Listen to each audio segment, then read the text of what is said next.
তৈরি হচ্ছে একেবারে মেশিনের মাধ্যমে গরম গরম ফুলকো ফুলকো রুটি। তোমাকে কি দিদি? বলেছিলাম প্রত্যেকটা রুটি ফুলবে।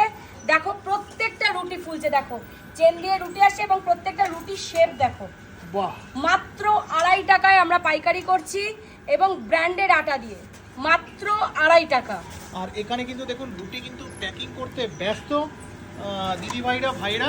আর এইখানে কিন্তু কাস্টমাররা বসে রয়েছে কিনে নেওয়ার জন্য, তাই তো? একদম। দেখো আর কিভাবে তৈরি হচ্ছে জাস্ট দেখতে থাকুন। এই দেখুন বেল্টের মাধ্যমে কিন্তু রুটিগুলো বেরিয়ে আসছে। তার আগে যে আটাগুলো যেগুলো মাখা হয়েছিল না, সেই আটাগুলো কিন্তু মেশিনের মধ্যে দেখো দিয়ে দেওয়া হচ্ছে, মানে আটার মন্ডগুলো দেখো, জাস্ট দেখো, এই যে দেখো, দেখতে পাচ্ছ? দেখো এই মেশিন ওয়াইজ চেন দিয়ে ঘুরছে, ঘুরে ঠিক এখানটা দিয়ে বেরিয়ে আসছে। আর প্রত্যেকটা